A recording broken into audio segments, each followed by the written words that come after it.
اللہ تعالیٰ نے انما استزلهم الشیطان کہا کہ یہ ان کا اپنا ارادے والا عمل نہیں ہے، یہ اچانک حملہ ہونے کی وجہ سے غیر اختیاری عمل ہے۔ جب اچانک حملہ ہوگا بندہ اس سے بچنے کے لیے ایک جگہ کا انتخاب کرتا ہے، اس جگہ کو چھوڑتا ہے جہاں حملہ کیا جا رہا ہے۔ تو یہاں اللہ تعالیٰ نے شیطان کا تذکرہ کیا ہے، اور پھر ساتھ ساتھ یہ بھی فرمایا ہے وَلَقَدْ عَفَا عَنْكُمْ کہ یقیناً بے شک اللہ تعالیٰ نے تم سب کو معاف بھی کر دیا ہے۔ تو یہ ہے عہد۔ یہاں اگر آپ عربی زبان کی باریکی دیکھیں تو آپ دیکھیں یہاں لام کا استعمال کیا گیا، لا، پھر قد کا استعمال کیا گیا، لقد عفا عنکم، یقیناً یقیناً اللہ تعالیٰ تمہیں معاف کر چکا۔ جب کوئی بات پختہ کی جاتی ہے، مضبوط اور ٹھوس بات ہوتی ہے، تو عربی زبان میں لام اور قد کا استعمال کیا جاتا ہے۔ تو بڑے پختہ انداز میں اللہ تعالیٰ نے فرما دیا وَلَقَدْ عَفَا عَنْكُمْ۔ اور یاد رکھیے اگر اللہ فرما دے عفا عنکم کہ اللہ نے تمہیں معاف کر دیا، تو اللہ کی یہ پختہ بات ایسی ہے کہ تمام دنیا کی بات اس کا مقابلہ نہیں کر سکتی۔ اللہ کا تو جملہ بغیر لام اور قد کے بھی زیادہ مضبوط ہوتا ہے، اس کی کوئی برابری کر ہی نہیں سکتا۔ لیکن اس کے باوجود اللہ تعالیٰ جانتے تھے کہ ان صحابہ پر طعن و تشنیع کیا جائے گا، اس لیے ان کے منہ کو بند کرنے کے لیے اللہ تعالیٰ نے ارشاد فرمایا وَلَقَدْ عَفَا عَنْكُمْ کہ اللہ تعالیٰ یقیناً یقیناً تمہیں معاف کر چکا۔ اور پھر نبی کریم علیہ السلام کو حکم دیا وَاعْفُ عَنْهُمْ کہ اے نبی آپ بھی ان کو معاف کیجئے، وَغْفِرْ لَهُمْ اور آپ بھی ان کے لیے مغفرت طلب کیجئے، وَشَاوِرْهُمْ فِي الْأَمْرِ اور معاملات میں آپ ان سے مشورہ بھی لیجئے۔ تو کتنی بڑی شان ہے کہ پیغمبر کو مشورے کی ضرورت نہیں ہے، ان کا تو ڈائریکٹ تعلق وحی کے ذریعے اللہ تعالیٰ سے ہوتا ہے، تو انہیں مشورے کی ضرورت کیا ہے؟ لیکن یہاں صحابہ کے مقام کو بلند کیا جا رہا ہے کہ جو احد میں موجود ہیں اور میدان سے ہٹ جاتے ہیں، آپ انہیں معاف بھی کریں، ان کے لیے مغفرت بھی طلب کریں اور ان سے معاملات میں مشورہ بھی طلب کرتے رہیں۔ جو ان کی شان پہلے تھی وہی شان آج بھی ہے، ایسا نہ سمجھے کہ میدان سے ہٹ گئے تو ان سے مشورہ لینا بند کر دیا جائے۔ تو اتنا اعتماد اللہ تعالیٰ نے قرآن کریم کے اندر ان کے متعلق بیان کیا۔ تو جب اللہ تبارک و تعالی قرآن کریم میں ان کی معافی کا اعلان کر رہے ہیں، اس کے باوجود اگر کوئی پھر اسی واقعے کو اٹھا کر اعتراض کرتا ہے تو اس کا مقابلہ ذات خداوندی کے ساتھ ہو جاتا ہے۔ اب معاملہ حضرت عثمان کا نہیں رہتا، اب اعتراض یہ ہوگا کہ اللہ تعالیٰ معاف کرنے والے اور راضی ہونے والے ہیں، لیکن یہ بندہ اب بھی ناراض ہے۔ اللہ تعالیٰ نے اس واقعے کی کمر توڑ کر رکھ دی ہے، لیکن یہ اس کے باوجود میں اسے صحابہ کرام سے بدزن کرنے کے لیے لوگوں میں مشہور کر رہے ہیں۔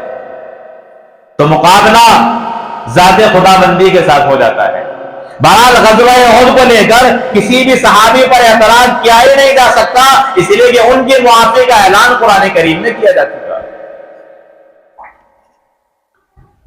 تیسرا واقعہ اور تیسرا اعتراض بیعت رضوان کا ہے۔ حدیبیہ کے موقع پر درخت کے نیچے رسول اللہ نے جو بیعت لی ہے صحابہ سے، موت پر بیعت لی گئی، تو تمام صحابہ نے آپ کے ہاتھ پر وہاں بیعت کی۔ ان بیعت کرنے والوں میں حضرت عثمان شامل نہیں تھے، حدیبیہ کے مقام پر موجود نہیں تھے۔ یہ اعتراض کیا جاتا ہے کہ جہاں دیگر صحابہ بیعت کر رہے ہیں تو حضرت عثمان بھی وہاں ہونے چاہیے۔ اب اس کا جواب بھی آپ سنتے چلیے۔ حدیبیہ کے موقع پر رسول اللہ نے جو بیعت لی ہے صحابہ سے موت پر، تو یہ بیعت حضرت عثمان ہی کے لیے لی جا رہی تھی۔ اللہ کے رسول علیہ السلام نے حضرت عثمان کو اپنا سفیر بنا کر مکہ المکرمہ کے اندر بھیج دیا کہ مکے والوں سے بات کریں، وہ ہمیں عمرے کی اجازت دیں، ہم عمرہ کریں گے اور واپس مدینہ چلے جائیں گے۔ ہم یہاں لڑائی کے لیے نہیں بلکہ اللہ کے گھر کی زیارت کے لیے، طواف کے لیے، عمرے کے لیے آئے ہیں۔ تو حدیبیہ کے مقام سے حضرت عثمان کو مکہ بھیج دیا گیا،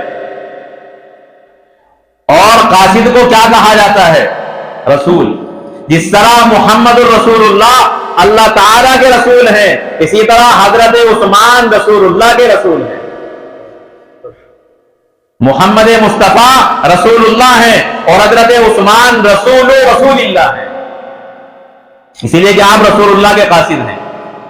جب آپ مکہ المکرمہ میں پہنچے تو جھوٹی افواہ پھیلا دی گئی کہ حضرت عثمان کو مکے والوں نے شہید کر دیا۔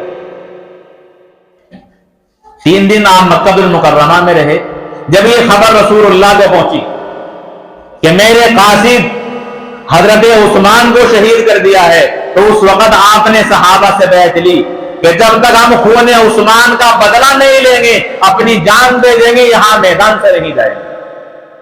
تو یہ بیعت حضرت عثمان کے لیے لی جا رہی تھی، اور پھر اللہ کے رسول علیہ الصلوۃ والسلام کے ہاتھوں پر جہاں بیعت کی جا رہی تھی، آپ نے اپنا سیدھا ہاتھ بلند کیا اور فرمایا کہ یہ عثمان کا ہاتھ ہے، اور پھر اس ہاتھ کو اپنے دوسرے ہاتھ پر رکھا کہ عثمان کی طرف سے میں بیعت کرتا ہوں۔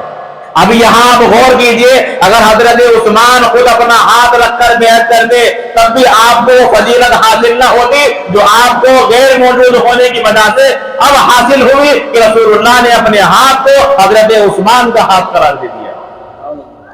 اس سے زیادہ اور کیا فضیلت ہو سکتی ہے؟ تو اللہ کے رسول علیہ الصلوۃ والسلام نے حضرت عثمان کی طرف سے خود بیعت کر لی، اب حضرت عثمان پر کوئی الزام نہیں، اور اگر اللہ کے رسول بیعت نہ بھی کرتے تب بھی الزام نہیں تھا، اس لیے کہ آپ حدیبیہ میں موجود نہیں بلکہ مکہ المکرمہ میں رسول اللہ کی طرف سے قاصد بنا کر بھیج دیے گئے تھے تاکہ اہل مکہ سے مذاکرات کریں، اور یہ بیعت ہی آپ کے خون کا بدلہ لینے کے لیے کی جا رہی تھی۔ تو آپ بتائیں، جس بندے کو مکہ بھیج دیا ہو رسول اللہ نے، جب وہ وہاں موجود ہی نہیں ہے اب وہ بیعت کس طرح کرے گا؟ اور اس کی اطلاع سے خود رسول اللہ نے فرما دی بیعت کر کے، اب حضرت عثمان پر کوئی الزام عائد رہتا ہی نہیں۔ کون ہے یہ؟ بٹھا ہوا آرام سے۔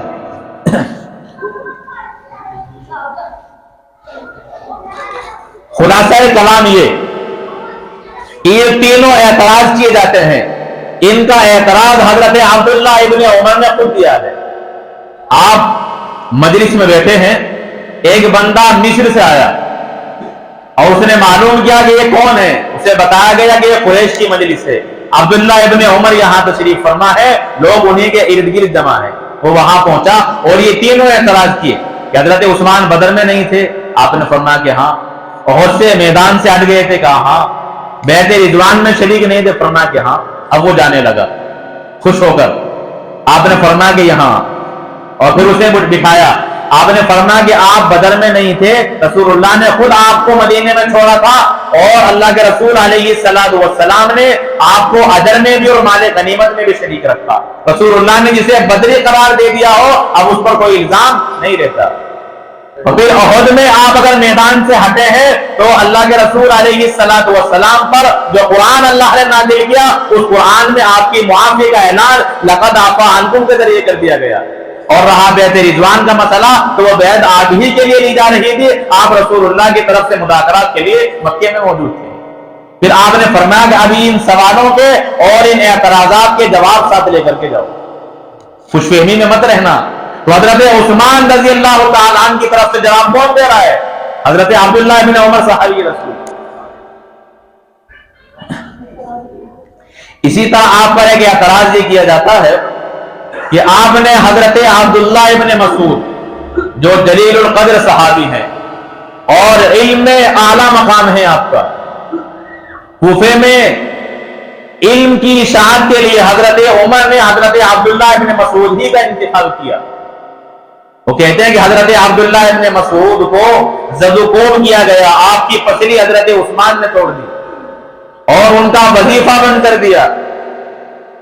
یہ سری جھوٹ اعتراض آپ پر کیا جاتا ہے، ایسا کوئی واقعہ پیش ہی نہیں آیا، محض سوشل میڈیا پر یہ اعتراضات بھر کر کے پھیلائے جاتے ہیں اور ایسی روایات کا سہارا لیا جاتا ہے کہ جن روایات کی سند بھی نہیں ہے اور ان کو نقل کرنے والے مصنف کو یہ حوالہ بھی پیش نہیں کرتے۔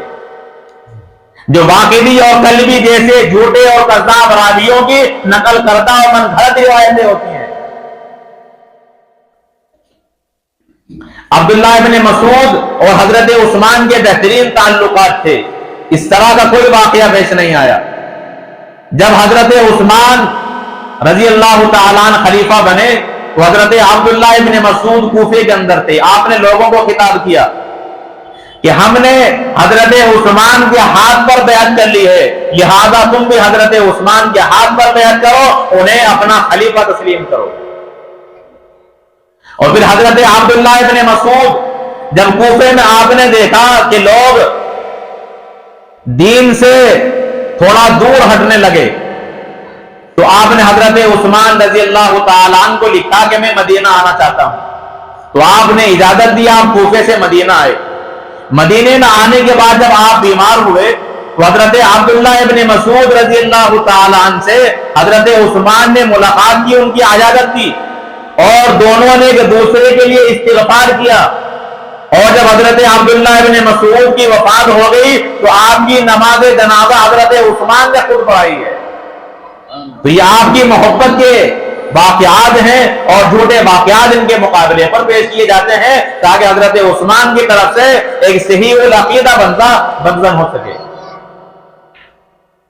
اسی طرح ایک الزام یہ لگایا جاتا ہے کہ حضرت ابو ذر غفاری رضی اللہ تعالیٰ عنہ کو حضرت عثمان رضی اللہ تعالیٰ عنہ نے مدینے سے جلا وطن کر دیا۔ وہ ملک شام سے مدینہ آئے، حضرت معاویہ نے بغیر سواری کے قتل کی دھمکی دے کر آپ کو مدینہ بھیجا، اور پھر مدینے میں آئے تو حضرت عثمان نے جلا وطن کر دیا۔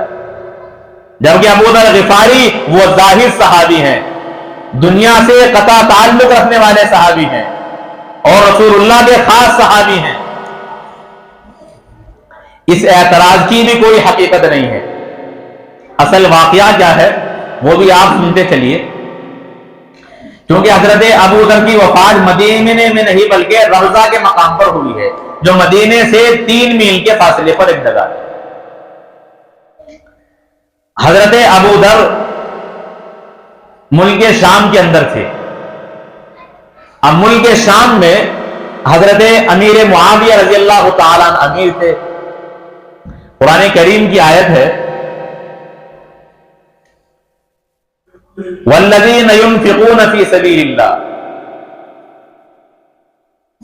آیت زکات جس میں بندہ زکات ادا نہیں کرتا اسے تنبیہ کی گئی ہے۔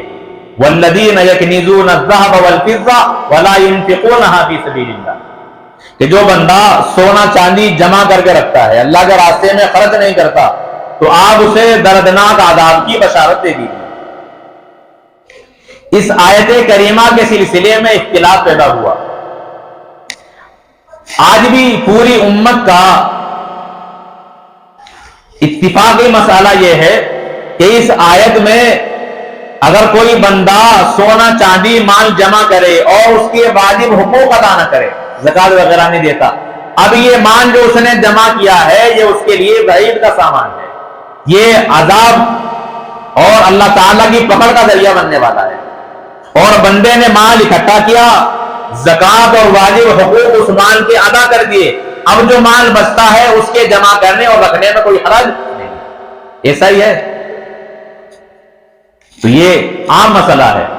اگر کوئی بندہ مالی حقوق ادا نہیں کرے گا، واجب حق ادا نہیں کرے گا، تب وہ مال اس کی ہلاکت کا اور عذاب کا ذریعہ بنے گا، اور اس کے واجب حقوق ادا کر دیے جائیں مال کے، اس کے بعد جو بچتا ہے تو اس کو رکھنے میں کوئی حرج موجود نہیں۔ تو سب کا یہی مسئلہ ہے اس آیت سے۔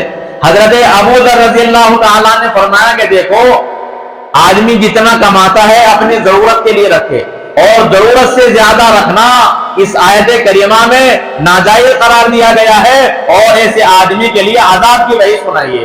لہذا مال جمع کرنا چاہے زکات بھی ادا کی جا رہی ہو کسی کے لیے اجازت نہیں ہے۔ اب یہ اختلاف پیدا ہو گیا۔ اب حضرت معاویہ رضی اللہ تعالیٰ عنہ نے خط لکھا حضرت عثمان کے نام کہ یہاں تو انتشار ہو گیا ہے، اور ابو ذر کی شکایت لکھی۔ آپ ذرا سوچئے، حضرت امیر معاویہ پورے ملک شام کے امیر ہیں، تو حضرت ابو ذر رضی اللہ تعالیٰ عنہ کتنی قدر کر رہے ہیں، کہ انہیں کچھ نہیں کہا بلکہ ان کی شکایت خلیفہ سے کی جا رہی ہے۔ جب کوئی بندہ چھوٹا ہوتا ہے تو اپنے بڑوں کی شکایت بڑوں سے کرتا ہے، تو اب ابو ذر کو بھی آپ نے اپنا بڑا سمجھا، اسی لیے خود کچھ نہیں کہا بلکہ ان کی شکایت دربار خلافت میں حضرت عثمان کے پاس لکھی۔ اب حضرت عثمان رضی اللہ تعالیٰ عنہ نے حضرت معاویہ کو پیغام بھیجا اور حضرت ابو ذر کو بھی بھیجا۔ حضرت معاویہ کو کہا کہ انہیں مدینہ بھیج دیں، اور حضرت ابو ذر کو بھی لکھا کہ آپ ملک شام سے مدینے آ جائیں۔ چنانچہ آپ کو مدینہ بھیج دیا گیا، اور یہ بھی الزام ہے کوئی سواری نہیں، مکمل انتظام کے ساتھ آپ مدینہ آئے۔ تو مدینے میں آنے کے بعد ہر طرح کے افراد ہوتے ہیں، تو حضرت ابو ذر رضی اللہ تعالیٰ عنہ سے وجہ پوچھی جانے لگی کہ آپ ملک شام سے مدینے میں کیوں آئے۔ یہ تھا کہ وہ اپنا مسئلہ بتائیں گے، اور بہت سے لوگ مسخرے ہوتے ہیں کہ مزے لیں گے۔ اب اس طریقے سے حضرت ابو ذر رضی اللہ تعالیٰ عنہ کو تنگ کیا جانے لگا، جو بھی ملے کہ آپ شام سے کیوں آئے، پھر آگے دوسرا ملے کہ آپ شام سے کیوں آئے، شام سے کیوں آئے، یہ سوال کیا جانے لگا۔ اب حضرت ابو ذر نے حضرت عثمان سے شکایت کی، آپ نے فرمایا کہ میری رائے یہ کہ تم مدینے سے کچھ فاصلے پر چلے جاؤ، وہاں ان طرح کے جو لڑکے جو تمہیں چھیڑتے ہیں اس سے آپ کی حفاظت ہو جائے گی۔ چنانچہ حضرت ابو ذر رضی اللہ تعالیٰ عنہ نے اجازت لی کہ آپ مجھے اجازت دیں، میں رضا کے مقام پر چلا جاتا ہوں۔ اور پھر حضرت ابو ذر نے اللہ کے رسول علیہ السلام کا فرمان بھی سنایا کہ مجھے اللہ کے رسول علیہ السلام نے فرمایا تھا کہ جب مدینے کی آبادی سلا نامی پہاڑی تک پہنچ جائے تو تم مدینے سے ہجرت کر جانا۔ اب آبادی سلا پہاڑی تک پہنچ چکی ہے، مجھے آپ اجازت دیں کہ رسول کے فرمان کے مطابق میں مدینے سے ہجرت کر جاؤں۔ چنانچہ 3 میل ہی کے فاصلے پر تھوڑا سا رقبہ بنتا ہے، آپ رضا چلے گئے۔ اب حضرت عثمان رضی اللہ تعالیٰ عنہ نے آپ کو 2 خادم بھی دیے، ایک عورت اور ایک مرد، آپ کی خدمت کے لیے۔ آپ کے اہل و عیال بھی آپ کے ساتھ تھے، لیکن اس کے باوجود خادم متعین کیے گئے، اور آپ کو بکریاں اور اونٹ وغیرہ بھی دیے گئے تاکہ آپ وہاں اپنی کفالت کا انتظام خود کر سکیں۔ اور پھر یومیہ آپ کا وظیفہ مقرر کیا کہ روزانہ ملے گا۔ ایک وظیفہ ہوتا ہے سالانہ، ایک ہوتا ہے مہینے میں ملتا ہے، لیکن حضرت عثمان نے یومیہ مقرر کیا کہ روزانہ اتنی رقم آپ کو بطور وظیفے کے ملتی رہے گی۔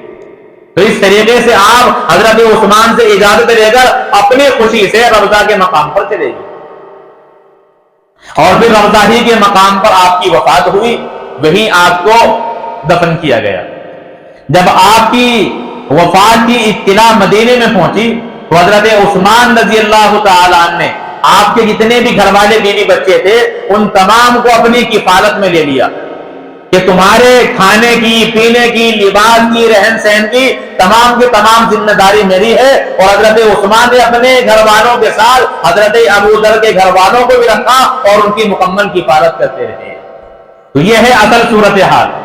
تو اب آپ دیکھیں یہاں کسی پر بھی کوئی الزام عائد نہیں رہتا۔ حضرت ابو ذر مدینے سے اپنی مرضی سے خود اجازت لے کر کے گئے ہیں، اور پھر حضرت عثمان رضی اللہ تعالیٰ عنہ نے ان کے ساتھ بہترین تعلقات بھی رکھے ہیں۔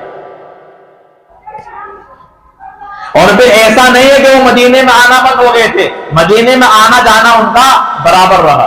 حضرت عبد الرحمن ابن عوف کی جب وفات ہوئی تو آپ رضا سے مدینہ آئے اور جنازے میں آپ شریک ہوئے۔ تو یہ جلا وطنی کا اعتراض بھی اس طرح رد ہو جاتا ہے، کیونکہ آپ نے مدینے سے نہیں نکالا بلکہ وہ خود نکل کر کے گئے ہیں، اور خود رسول اللہ کا فرمان ان کے متعلق خود انہی کی حدیث میں موجود بھی ہے۔ اسی طرح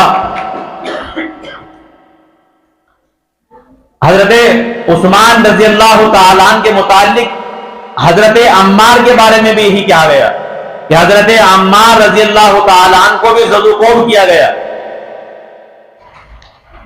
حالانکہ حضرت عثمان رضی اللہ تعالیٰ عنہ کی طرف سے اس طرح کا کوئی واقعہ پیش ہی نہیں آیا۔ اصل صورتحال کیا ہے؟ حضرت سعد بن ابی وقاص اور حضرت عمار حضرت عثمان کے پاس آئے، مسجد کے اندر بیٹھ گئے، اور حضرت عثمان کو اپنے پاس بلانے کے لیے کسی بندے کو بھیجا۔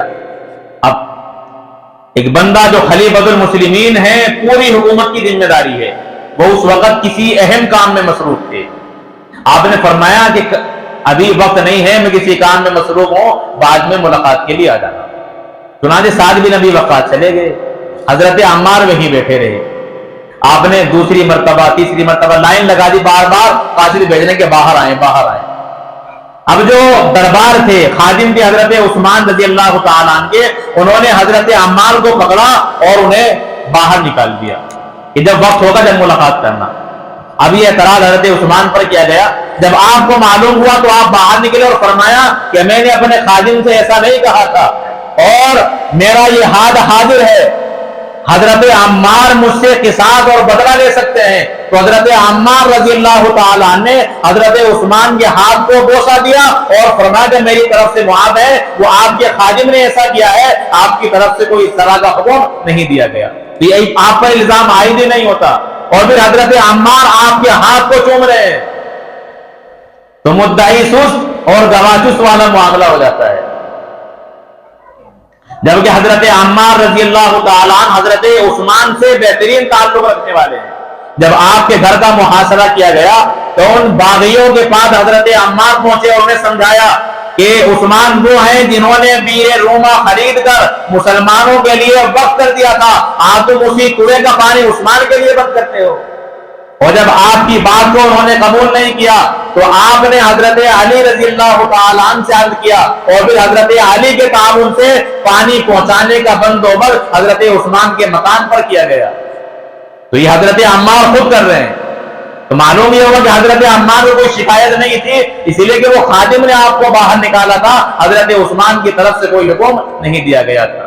لیکن یہ پوری بات چھوڑ دی جاتی ہے، چھوٹا سا جملہ روایات سے نکالا جاتا ہے اور الزام اڑیل دیا جاتا ہے۔ بہرحال یہ جھوٹی من گھڑت روایتیں ہیں، یہ لوگ اپنے گھر کا گند ہمارے دروازے پر ڈالنا چاہتے ہیں، لیکن ہم تحقیق کرتے ہیں روایات کی اصل واقعہ اور ماخذ کیا ہے۔ بہرحال تو حضرت عثمان رضی اللہ تعالیٰ عنہ پر یہ مختلف قسم کے الزامات عائد کیے گئے۔ ان میں ایک اعتراض یہ بھی ہے کہ آپ جب حج کے لیے مکہ مکرمہ پہنچے تو مینا میں آپ نے 4 رکعت نماز پڑھائی، جبکہ اللہ کے رسول نے بھی 2 پڑھائی، حضرت ابو بکر نے بھی 2 پڑھائی، وہاں 2 رکعت پڑھائی گئی، لیکن حضرت عثمان نے وہاں 4 رکعت نماز پڑھائی۔ یہ آج بھی اعتراض کیا جاتا ہے، اس وقت بھی لوگوں نے اعتراض کیا کہ آپ مدینے سے مکہ آئے ہیں، آپ مسافر ہیں اور مسافر سفر کی حالت میں 2 رکعت پڑھتا ہے، اور اگر امام بن جائے تو 2 رکعت ہی پڑھاتا ہے، لیکن حضرت عثمان نے 4 رکعت پڑھائی، اور آج تک یہ اعتراض کتابوں میں نقل کیا گیا۔ اس کا جواب حضرت عثمان رضی اللہ تعالیٰ عنہ نے خود دیا جب آپ سے سوال کیا گیا۔ آپ نے فرمایا کہ میں نے مکے میں شادی کی ہے اور میں نے مکے میں اقامت کی نیت کر لی ہے۔ جب بندہ کسی دوسرے شہر میں جا کر ٹھہرنے کی نیت کر لے کہ میں 15 یا اس سے زیادہ دن ٹھہروں گا تو وہ مقیم بن جاتا ہے، اب وہ 2 رکعت نہیں بلکہ 4 رکعت ہی پڑھے گا۔ تو حضرت عثمان نے فرمایا کہ میں نے مکے میں ٹھہرنے کا ارادہ کر لیا، لہذا اب میں مقیم ہو چکا ہوں، میرے لیے 2 کی اجازت نہیں، 4 پڑھنا ضروری ہے، اس لیے میں نے مینا میں 4 رکعت نماز پڑھائی ہے۔ اب یہ کہ اس اعتراض میں کوئی وزن نہیں رہتا، لیکن مقیم آپ رہے، اس مقیم اور اقامت کا جو ارادہ آپ نے کیا ہے اس کو چھوڑ دیا جاتا ہے، ایک چھوٹی سی بات اٹھائی جاتی ہے اور حضرت عثمان کے سر پر مار دی جاتی ہے۔ ابھی اگر پوری بات بتا دی جائے کہ آپ وہاں مقیم ہو چکے تھے، مسافر نہیں رہتے، اب کوئی اعتراض بنے گا ہی نہیں، لیکن یہ بات بتائی نہیں جائے گی، اسی لیے کہ اگر یہ بتا دیا جائے تو اعتراض کا موقع ہاتھ سے چلا جاتا ہے۔ بہرحال ایک اعتراض جمعے کی اذان کے تعلق سے کیا جاتا ہے۔ جمعے میں جب امام خطبہ دینے کے لیے بیٹھتے، جب سامنے اذان پڑھی جاتی اور پھر خطبے کے بعد نماز کھڑی ہوتی ہے تو تکبیر پڑھی جاتی ہے، لیکن خطبے کی اذان سے پہلے اب ایک اور اذان ہوتی ہے، 12:30 بجے، 1 بجے ہوتی ہے آج بھی۔ یہ اذان رسول اللہ کے زمانے میں، حضرت ابو بکر کے زمانے میں، حضرت عمر کے زمانے میں اور حضرت عثمان کے ابتدائی زمانے میں نہیں ہوتی، بعد میں حضرت عثمان رضی اللہ تعالی عنہ نے اس اذان کا اضافہ کیا۔ تو اعتراض کیا جاتا ہے کہ شیخین نے بھی اس کا اضافہ نہیں کیا، رسول اللہ نے بھی نہیں کیا، حضرت عثمان نے یہ اذان بڑھائی ہے، لہذا یہ بدعت آپ نے قائم کی۔ اس اعتراض کے دفعے کے لیے بھی آپ حضرات مدینے کے حالات دیکھیں۔ مدینہ ایک چھوٹی سی بستی تھا، جو خطبے کی اذان ہوتی تھی وہی کافی ہو جاتی تھی، چھوٹی سی آبادی تھی۔ جب حضرت عثمان رضی اللہ تعالیٰ عنہ کا زمانہ خلافت آیا تو مدینے کی آبادی زیادہ پھیل گئی۔ اب یہ خطبے میں کی اذان جو مسجد میں دی جاتی تھی، باہر کے جو دور میں رہنے والے افراد تھے، اسی طرح مدینے کے آس پاس میں جو موجود تھے، وہاں تک اذان کی آواز نہیں پہنچتی تھی۔ اور اذان ذریعہ ہے نمازیوں کو بلانے کا۔ اب اذان کی جب آواز پہنچے گی نہیں، وہ نمازی کس طرح آئیں گے جمعے کے لیے؟ اس لیے حضرت عثمان رضی اللہ تعالیٰ عنہ نے اوپر مینارے پر اس اذان کا اضافہ کیا کہ اذان دی جائے جمعے سے کچھ پہلے، تاکہ اس اذان کو سن کر لوگ مسجد میں آ جائیں، اور جب مسجد میں آ جائیں پھر خطبے کے بعد جو اذان ہوتی ہے وہ دی جائے اور پھر تکبیر کی جائے خطبے کے بعد۔ اور اللہ کے رسول علیہ الصلوۃ والسلام فرماتے ہیں علیکم بسنتی وسنت الخلفاء الراشدین المہدیین عضوا علیہا بالنواجذ، کہ تم پر میری سنت اور خلفاء راشدین کی سنت کو لازم پکڑنا ضروری ہے، تم انہیں مضبوط داڑھوں سے تھام لو، یہ رسول اللہ کا فرمان ہے۔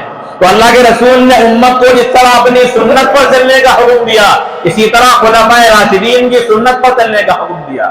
سنتی سنت الخلفاء راشدین، معلوم یہ ہوا کہ رسول اللہ کا طریقہ بھی سنت ہے اور خلفاء راشدین کا طریقہ بھی سنت ہے، جیسا کہ رسول اللہ نے ان کے طریقے کو اس حدیث میں خود سنت قرار دیا۔ لہذا یہ اذان بھی سنت ہوگی، بدعت نہیں ہوگی۔ اور پھر اللہ کے رسول علیہ الصلوۃ والسلام فرماتے ہیں لا تجتمع امتی علی الضلالہ، کہ میری امت گمراہی پر جمع نہیں ہوتی۔ جب حضرت عثمان نے اس اذان کا اضافہ کیا، تمام صحابہ نے اسے قبول کیا، اس میں حضرت علی بھی شامل ہے، حضرت حسن و حسین بھی شامل ہے اور دیگر ہاشمی حضرات بھی۔ تو یہ اتفاق اور اجماع اس بات کی دلیل ہے کہ یہ بدعت گمراہی نہیں بلکہ اہل ہدایت ہے۔ اس لیے کہ اگر یہ گمراہی ہوتی پھر امت اس پر جمع نہیں ہو سکتی تھی فرمان رسول کے مطابق۔ اور پھر حضرت عثمان کی جب شہادت ہوئی اور سن 35 ہجری میں حضرت علی خلیفہ بنے، 40 ہجری تک آپ خلیفہ رہے، تو حضرت علی رضی اللہ تعالیٰ نے اس اذان کو بند نہیں کرایا، جاری رہی۔ آپ کے بعد حضرت حسن 6 مہینے تک خلیفہ رہے، آپ نے اس اذان کو بند نہیں کیا، آپ کے زمانے خلافت میں بھی اذان دی جاتی رہی۔ تو اگر اعتراض وہاں ہوتا ہے تو ان دونوں حضرات پر بھی اعتراض ہوگا کہ اپنے زمانہ خلافت میں حضرت علی حضرت عثمان نے اس اذان کو بند کیوں نہیں کرایا۔ تو حضرت حسن حضرت علی ان دونوں نے اس اذان کو اور آج تک امت نے باقی اور جاری رکھا ہے۔ تو لوگوں کو دور سے بلانے کے لیے اس اذان کا اہتمام کیا گیا، اسی لیے کہ اذان یہ ذریعہ ہے نماز کا، اور جو چیز ذرائع کے درجے میں ہو اس میں خلیفہ مسلمین کو اجتہاد کا اختیار ہوتا ہے، اور جب خلیفہ اجتہاد کرے اور صحابہ کا اس پر اجماع ہو جائے پھر وہ سنت بن جاتی ہے، وہ بدعت نہیں رہتی۔ لہذا یہ اذان بھی سنت ہے، بدعت اور گمراہی نہیں۔ بہرحال اللہ کے رسول علیہ الصلوۃ والسلام کے یہ خاص صحابی حضرت عثمان مدینۃ المنورہ میں ایک چراگاہ کو خاص کر لیتے ہیں۔ مدینے کی چراگاہ کی سواری اور اونٹ وغیرہ کے چڑھنے کے لیے اب اعتراض بھی کیا گیا اس وقت بھی اور آج تک کیا جاتا ہے کہ آپ نے مسلمانوں کی چراگاہ کو اپنے لیے خاص کر دیا۔ چراگاہ ہے، ہر آدمی کو اجازت ہونی چاہیے اس میں اپنے جانوروں کو چرانے کی، لیکن حضرت عثمان نے حد متعین کر دی کہ یہاں کوئی اونٹ یا اپنے جانور نہیں چرا سکتا، تو یہ آپ کے لیے جائز نہیں تھا۔ تو اس اعتراض کی حقیقت بھی سنتے چلیے۔ حضرت عثمان نے مدینے کی چراگاہ جو متعین کی اور خاص کی وہ اپنے لیے نہیں کی تھی، بلکہ جو صدقے کے اونٹ تھے مسلمانوں کے پوری امت مسلمہ کے ان کے لیے کی تھی. جس طرح چراگاہ تمام مسلمانوں کی ہے، اسی طرح اس میں چلنے والے صدقے کے اونٹ، مال غنیمت کے اونٹ اور جانور وہ بھی تمام مسلمانوں کے تھے. تو اپنے ذاتی استعمال کے لیے نہیں بلکہ مسلمانوں کے مال ہی کے لیے وہ چراگاہ خاص کی گئی تھی. اور حضرت عمر بھی اس سے پہلے چراگاہ کو خاص کر چکے تھے. لیکن جب اونٹوں میں جانوروں میں اضافہ ہوا تو چراگاہ کو حضرت عثمان نے اور زیادہ وسیع کر دیا، اس لیے کہ وہ کم پڑنے لگی تھی. اس لیے حضرت عثمان پر کوئی الزام نہیں ہوتا. اور اس کا جواب حضرت علی رضی اللہ تعالیٰ نے خود دیا ہے جب لوگوں نے اعتراض کیا کہ حضرت عثمان پر کوئی الزام عائد ہوتا ہی نہیں، اس لیے کہ انہوں نے اپنے مال یا اپنے جانوروں کے لیے اس چراگاہ کو خاص نہیں کیا بلکہ مسلمانوں کے جو صدقے کے مال ہیں ان کے لیے اس چراگاہ کو خاص کیا گیا ہے. تو چراگاہ بھی مسلمانوں کی اور صدقات کے اونٹ بھی مسلمانوں ہی کے ہیں. تو اگر آپ اپنے ذاتی استعمال کے لیے اسے خاص کرتے تب اعتراض بن سکتا تھا، جبکہ اس سے پہلے حضرت عمر بھی اسے خاص کر چکے تھے. اور حضرت علی رضی اللہ تعالیٰ عنہ اس معاملے میں حضرت عثمان کی تائید کرنے والے ہیں اور معترضین کو خود جواب دے رہے ہیں. تو حضرت علی کے جواب کے بعد تو کسی کی زبان پر یہ اشکال آنا بھی نہیں چاہیے. اسی طرح آپ پر ایک الزام عائد کیا جاتا ہے کہ آپ نے حضرت عمر کے بیٹے عبید اللہ سے قصاص نہیں لیا. حضرت عبید اللہ جب حضرت عمر رضی اللہ تعالیٰ عنہ پر حملہ کیا گیا اور حملہ کرنے والا ابو لؤلؤ فیروز مجوسی، اسے تو موقع ہی پر جب اس نے دیکھا کہ اب میں پکڑا جانے والا ہوں تو اپنے سینے پر خنجر مارا اور اللہ تعالیٰ نے اس کا وہی کام تمام کر دیا. اس قتل میں اس کے دوسرے افراد بھی شریک تھے. ہرمزان یہ ایک باہر کا بندہ تھا ایران کا، یہ بھی اس میں شریک تھا. تو عبید اللہ ابن عمر نے ہرمزان کو بھی قتل کر دیا اپنے باپ کی وجہ سے. اب معاملہ اٹھا کہ عبید اللہ ابن عمر سے بدلہ لینا چاہیے. حضرت عثمان جب خلیفہ بنے تو یہ معاملہ آپ کے سامنے پیش کیا گیا. اب کچھ لوگوں کی رائے یہ تھی کہ بدلہ لینا چاہیے، قصاص میں عبید اللہ ابن عمر کو قتل کرنا چاہیے. کچھ لوگوں نے کہا کل تو ان کے باپ کو قتل کر دیا گیا، شہید کر دیے گئے، آج بیٹے کو قتل کر دیا جائے تو ایسا نہیں ہونا چاہیے. تو یہ آپس میں مشورے میں اختلاف ہوا. حضرت عثمان رضی اللہ تعالیٰ عنہ نے فرمایا کہ اللہ تعالیٰ نے ذمہ داری مجھ پر ڈالی ہے اور اس کا معاملہ جو بھی ہوگا میں خود اپنے طور سے اسے حل کروں گا. چنانچہ اس فساد کو ختم کرنے کے لیے حضرت عثمان رضی اللہ تعالیٰ عنہ ہرمزان کے وارثوں کے پاس پہنچے اور آپ نے اپنے پاس سے انہیں دیت دے کر راضی کر لیا. چنانچہ جب بندہ جو وارثین ہوتے ہیں وہ اگر بدلہ لینا چاہیں تو بدلے میں قصاص میں اس قاتل کو قتل کیا جائے گا، اور اگر وارثین مرنے والے کے اولیاء اگر بدلہ نہ لینا چاہیں کچھ مال حاصل کر لیں جسے دیت کہا جاتا ہے، دیت لے کر مال حاصل کر کے راضی ہو جائیں تو پھر قصاص ساقط ہو جاتا ہے. چنانچہ حضرت عثمان نے بہترین تدبیر کی کہ وہاں گھر والوں کو مان کر انہوں نے دیت وصول کی تو اس طریقے سے عبید اللہ ابن عمر سے قصاص ساقط ہو گیا. جب وہ دیت پر راضی ہو گئے اور وارثین خود قصاص میں آپ کو قتل کرانا نہیں چاہتے تو دوسروں کے لیے کیا مجبوری ہے کہ وہ آپ کو قتل نہیں کرانا چاہیں. اس لیے وارثوں کی طرف سے مال لے کر راضی ہونے کا ثبوت موجود ہے. اور پھر حضرت عثمان نے مال غنیمت میں سے نہیں دیا بلکہ اپنے پاس سے بڑی کثیر تعداد میں مال دے کر ان تمام لوگوں کو راضی کیا ہے. تو اس طریقے سے جو اختلاف ہونے والا تھا حضرت عثمان نے بہترین تدبیر اور اپنے خاص مال سے اس فساد کو رفع اور زائل فرما دیا. اب دیکھیے حضرت عثمان پر کوئی الزام رہتا ہے نہیں. جب وارثین مال لے کر راضی ہو گئے تو اب بدلے میں کسی کو قصاص میں قتل کیا ہی نہیں جائے گا، قصاص خود بخود ساقط ہو جائے گا. اسی لیے حضرت عثمان پر کوئی الزام نہیں رہتا، اسی لیے کہ وارثین اور مدان کے وہ راضی ہو چکے تھے. بہرحال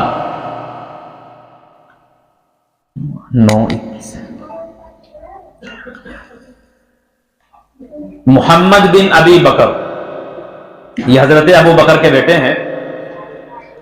یہ بھی آپ پر الزام لگایا گیا کہ حضرت عثمان نے ابو بکر کے قتل کا خط والی مصر کے نام لکھا.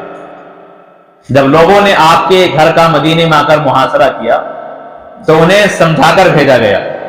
تو انہوں نے کہا کہ ٹھیک ہے، آپ مصر کے جو حاکم ہیں عبداللہ بن سعد بن ابی سرا، انہیں ہٹا کر محمد بن ابی بکر کو ہمارا امیر بنا دیجیے. چنانچہ حضرت عثمان نے ان کا مطالبہ پورا کیا، محمد بن ابی بکر کو ان کا امیر بنا کر بھیج دیا. اب یہ لوگ راستے میں پہنچے، اس میں بصرے کے، کوفے کے، مصر کے لوگ تھے تو حضرت عثمان پر بلوا کرنے والے ہیں. اب بصرے والے بصرہ کی طرف، کوفے والے کوفہ کی طرف، مصر والے مصر کی طرف. راستے میں سے یہ مصر والے واپس آئے، کوفے والے بھی اور بصرے والے بھی واپس آ گئے. پھر دوبارہ آ کر آپ کے گھر کا محاصرہ کر لیا گیا. اب کہا کہ تمہاری مرضی کے مطابق امیر بنا دیا گیا، اب ایسا کیوں؟ اب کیا وجہ ہے محاصرہ کرنے کی اور بلوا کرنے کی؟ تو ان لوگوں نے خط دکھایا کہ دیکھو ہمیں یہ خط ملا ہے راستے میں، یہ حضرت عثمان کا خط ہے جو انہوں نے مصر کے حاکم کے نام لکھا ہے. اس میں لکھا ہوا ہے کہ محمد بن ابی بکر کو امیر بنا کر میں یہاں مصر میں بھیج رہا ہوں، جب یہ تمہارے پاس پہنچے تو انہیں قتل کر دو. دیکھو یہ خط ہے، حضرت عثمان کا یہ خط ہے، مہر لگی ہوئی ہے، اور حضرت عثمان نے ہمارے ساتھ دھوکہ کیا ہے. آج تک یہ اعتراض کیا جاتا ہے، جبکہ اس اعتراض کی حقیقت کیا ہے؟ عبداللہ ابن سبا یہودی نے مختلف خطوط لکھے ہیں عمال اور حاکموں کو اور خلیفہ مسلمین کو بدنام کرنے کے لیے. اس میں جھوٹے خط لکھے گئے حضرت علی کے نام سے بھی، حضرت طلحہ کے نام سے، حضرت زبیر کے نام سے، حضرت عائشہ کے نام سے اور حضرت عثمان کے نام سے. اب ان تمام اکابر نے انکار کیا ہے. جب کوئی خط ملتا کہ حضرت علی کے نام سے ماخذ پہنچ گیا، اس میں لکھا ہوا ہے، حضرت علی نے اس کا انکار کیا. حضرت طلحہ زبیر کے نام سے جو خطوط لکھے گئے انہوں نے انکار کیا کہ ہمیں علم نہیں، ہم نے نہیں لکھے. حضرت عائشہ نے انکار کیا. اسی طرح یہ خط بھی مصنوعی خط تھا، حضرت عثمان کا لکھا ہوا نہیں تھا، بلکہ یہ شرعی لوگ اپنی طرف سے وہ خط دکھا کر حضرت عثمان پر بلوا کرنے چاہتے تھے اور اسی کے ضمن میں آپ کو شہید کیا گیا. عربی زبان بہت باریک زبان ہے. خط میں کیا تھا؟ جاء محمد بن ابی بکر، جاءکم محمد بن، تمہارے پاس محمد بن ابی بکر آئے، فقبلوہ، تم انہیں قبول کرو، تم انہیں قبول کرو. تو یہاں فقبلوہ، سب ٹھیک. اب یہاں ان مکاروں نے کام کیا کیا ہے؟ با کے نیچے سے نقطہ ہٹایا، اوپر دو نقطے لگا دیے. اب وہ کیا بن گیا؟ فقتلو. کیا بنا؟ فقتلو. کیونکہ زبر زیر نہیں ہوتے تھے وہاں، وہ قواعد کے اعتبار سے پڑھا جاتا ہے، اس طرح اردو پڑھی جاتی ہے بغیر زبر زیر کے. تو فقبلو، با کے نیچے سے نقطہ ہٹایا اور اوپر دو نقطے رکھ دیا. کیا بن گیا؟ فقتلو. پہلے مطلب کیا تھا کہ تمہارے پاس محمد بن ابی بکر آئے تو انہیں قبول کرو، وہ تمہارے امیر ہیں. اب کیا مطلب بن گیا؟ جب وہ تمہارے پاس آئے تو انہیں قتل کر دو. فقتلو. اب دیکھو مکاری کس طرح ہوتی ہے. تو حضرت عثمان نے لکھا نہیں، یہ مکاری خود وہ کرنے والے ہیں. اب اس کی دلیل کیا ہے؟ آپ دیکھیے، جب ان لوگوں کو واپس بھیجا گیا تو بصرے والے بصرہ، کوفہ والے کوفہ اور مصر والے مصر چلے گئے. یہ راستے میں مصر والوں کو خط ملا ہے، وہ خط لے کر واپس آئے ہیں. تو خالد مصر والے آنے چاہیے تھے، یہ بصرے اور کوفے والے واپس مدینے میں حضرت عثمان گھر کا محاصرہ کیوں کرتے ہیں؟ جبکہ دونوں کی سمتیں الگ الگ ہیں، ملک الگ الگ ہیں، راستے الگ الگ ہیں. معلوم یہ ہوا کہ پہلے ہی ان لوگوں کی سازش تھی، اسی سازش کے تحت یہ تمام کے تمام لوگ پھر مدینے میں آ کر جمع ہو گئے. ورنہ سوال کس کا بنتا تھا؟ صرف مصر والوں کا، بصرے اور کوفے والوں کا نہیں بنتا تھا. وہ واپس کیوں آئے ہیں؟ اس لیے کہ پہلے یہ سازش رچی جا چکی تھی. تو یہ مصنوعی خط تھا جس کا حضرت عثمان رضی اللہ تعالی عنہ نے قسم کھا کر انکار کیا کہ نہ میں نے ایسا لکھا، نہ میں نے لکھوایا اور نہ مجھے اس خط کا کوئی علم. جس طرح دیگر صحابہ نے اپنے ناموں کے خطوط کا انکار کیا، اسی طرح حضرت عثمان نے بھی کیا ہے. تو یہ الزام بھی الزام ہی رہ جاتا ہے، اس کی بھی کوئی حقیقت نہیں رہتی. یہی وجہ ہے کہ جب محمد بن ابی بکر واپس آئے اور حضرت عثمان کے گھر کے اندر داخل ہو گئے تو حضرت عثمان رضی اللہ تعالیٰ نے فرمایا کہ جب آپ نے آپ کی طرف ہاتھ بڑھایا کہ اگر تمہارے والد زندہ ہوتے تو میرا خیال اور احترام کرتے، اب محمد بن ابی بکر اپنے ہاتھ کو کھینچ کر اپنا چہرہ ڈھک کر گھر سے اور مکان سے باہر آ گئے، اور پھر آپ قتل میں شریک نہیں ہوئے۔ اب یہاں اگر حضرت عثمان کا یہ خط ہوتا تو حضرت محمد بن ابی بکر کیا کہتے کہ اگر میرے والد زندہ ہوتے تو تمہیں کہتے کہ تم نے میرے بیٹے کے قتل کا حکم دیا ہے۔ تو محمد بن ابی بکر نے اس طرح کا ایک بھی جملہ نہیں کہا، بلکہ حضرت عثمان کا احترام کرتے ہوئے باہر آ گئے، اس لیے کہ انہیں بھی یقین ہو گیا کہ یہ خط آپ کا لکھا ہوا نہیں ہے، یہ دھوکہ کیا گیا ہے۔ تو دھوکہ کرنے والے خود ہیں اور الزام دھوکے کا حضرت عثمان کے سر میں دیا گیا۔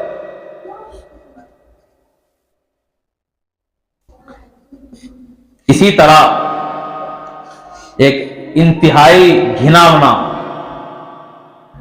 میں کئی دن سے سوچ رہا ہوں کہ اسے بیان کیسے کیا جائے گا، بالآخر اب سوشل میڈیا پہ جو اعتراض آ رہے ہیں تو میرے سامنے بھی آتے ہیں، اس لیے آپ بھی دل پہ پتھر نہیں پہاڑ رکھ کر سن لیجیے۔ ایک انتہائی غلیظ ترین الزام لگایا گیا کہ حضرت عثمان نے رسول اللہ کی بیٹی اپنی بیوی ام کلثوم سے وفات کے بعد ہم بستری کی، العیاذ باللہ۔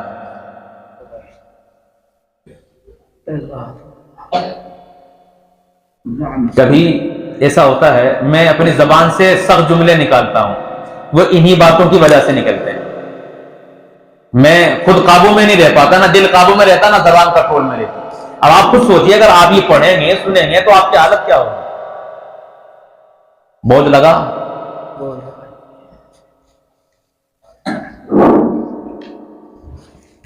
ایک روایت ہے جب حضرت ام کلثوم کا جنازہ قبرستان پہنچا تو اللہ کے رسول علیہ الصلوۃ والسلام نے اعلان کیا قبرستان جانے کے بعد کہ جس نے رات میں ہم بستری نہ کی ہو وہ قبر میں اتر جائے۔ اب حضرت ابو طلحہ نے کہا کہ یا رسول اللہ میں ہوں، آپ آئے اور حضرت ام کلثوم کو قبر کے اندر اتار دیا گیا۔ اب اس روایت سے وہ الزام عائد کرتے ہیں کہ دیکھو حضرت عثمان نے نہیں کہا کہ میں نے ہم بستری نہیں کی، انہیں اپنے آپ کو پیش کرنا چاہیے تھا، وہ خاموش رہے، معلوم یہ ہوا کہ انہوں نے کی ہے۔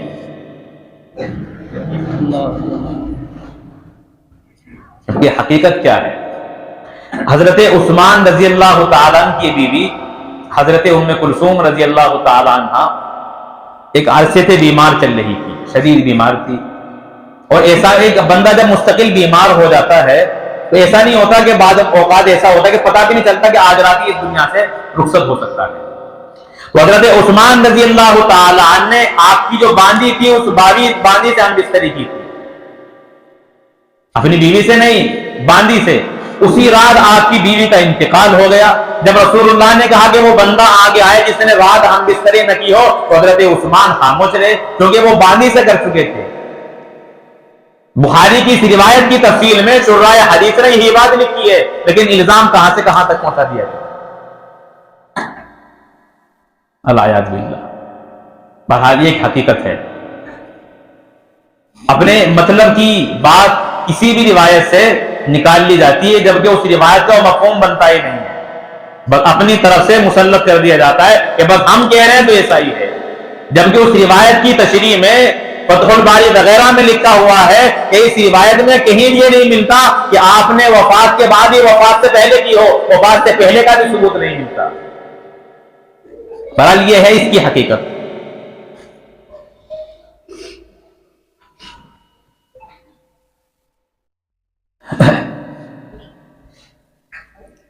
اللہ یاد باللہ، معاذ اللہ۔ استغفار پڑھنے کے بعد استغفر اللہ ربی من کل ذنب واتوب الیہ، استغفر اللہ ربی من کل ذنب واتوب الیہ، استغفر اللہ ربی من کل ذنب واتوب الیہ۔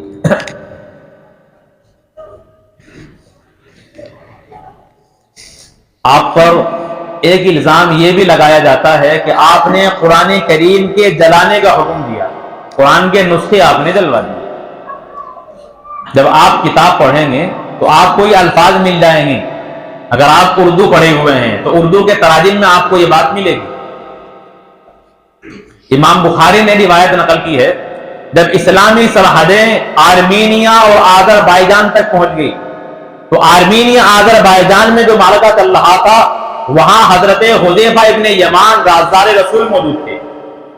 قرآن کریم کو اللہ تعالیٰ نے مختلف لغت میں پڑھنے کی اجازت دی تھی مختلف قبیلے والوں کو، 7 لغتیں تھی، تو مختلف قبیلے تھے عرب کے، وہ کیا اپنی لغت میں قرآن کریم کو پڑھ سکتے ہیں، لیکن جب عرب سے نکل کر عجم تک غیر عرب کا قرآن پہنچا تو اب اختلاف ہونے لگا، ایک دوسرے کی قرات کو ناجائز اور حرام قرار دیا جانے لگا۔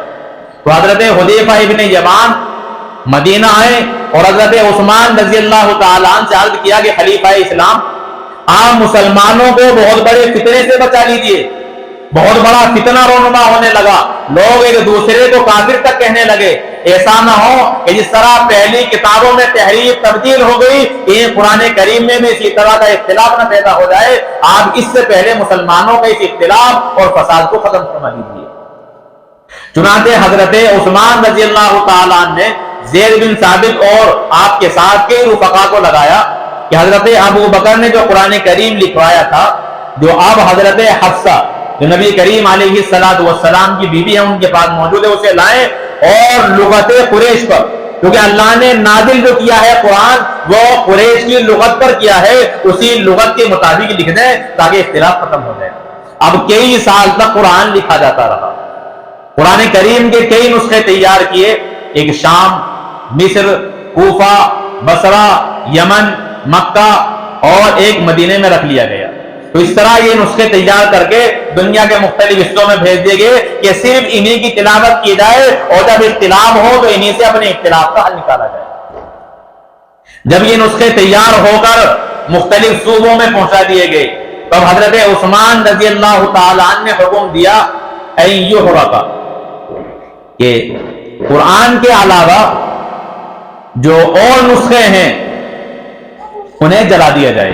یہ ہے یحرقا کا لفظ، ترجمے بھی بہت سے حضرات یہ ترجمہ کر لیتے ہیں، اور یہی جملہ معترضین پیش کر کے آپ پر الزام عائد کرتے ہیں کہ جو ان نسخوں کے علاوہ پہلے لکھے ہوئے قرآن کریم کے نسخے تھے ان کو حضرت عثمان نے جلانے کا حکم دے دیا، حالانکہ یہ بات انتہائی غلط ہے۔ حرقا یحرق، اس کا معنی آتا ہے جلانا، اس کا ایک معنی آتا ہے چھیلنا، ایک معنی آتا ہے کھرچنا۔ تو یہاں مطلب یہ تھا کہ ان نسخوں کے علاوہ جو اور نسخے ہیں جو پتھر وغیرہ پر لکھے ہوئے ہیں انہیں کھرچ دیے جائیں، اور جو ٹہنی وغیرہ پر لکھے ہوئے ہیں انہیں چھیل دیا جائے۔ لیکن دشمن ترجمہ کیا کرتا ہے کہ حضرت عثمان نے جو حکم دیا کہ انہیں چھیل دیا جائے، جلا دیا جائے، ایسا نہیں ہے، بلکہ چھیلنے کا اور رگڑنے کا حکم دیا ہے، جلانے کا حکم نہیں دیا گیا۔ لیکن اپنی منشا کے مطابق یحرقا کا ترجمہ چھیلنا اور رگڑنا چھوڑ کر جلانا کیا جاتا ہے، اپنے دل کی خباثت نکالنے کے لیے۔ تو یہ ہوتی ہے دھوکہ، سازش، پروپیگنڈے، کہ ایک جملے کا مطلب غلط پیش کیا جاتا ہے جبکہ کہنے والا اور اسے نقل کرنے والا اپنے ذہن و دماغ میں اس جملے کا معنی مفہوم لاتا بھی نہیں ہے اور بندہ اس کا مطلب بگاڑ دیتا ہے۔ اور پھر یہی روایت میں یہ بات موجود ہے کہ قرآن کے علاوہ جو اور چیزیں ہیں انہیں جلا دیا جائے، یہ بھی حکم موجود ہے۔ اردو کی آپ کتابیں دیکھیں گے ان میں کہیں کہیں قرآنی آیات بھی لکھی ہوتی ہیں دلیل کے طور پر۔ اسی طرح صحابہ کے پاس جہاں قرآنی آیات لکھی ہوئی تھی ان آیات میں کہیں کہیں اپنی طرف سے جملے بھی لکھے ہوئے تھے جو جملے قرآن کے نہیں بلکہ تفسیر کے جملے تھے۔ قرآن کا مطلب کیا ہے، قرآن کی آیت کے ساتھ وہ مطلب بھی لکھ دیا گیا تھا۔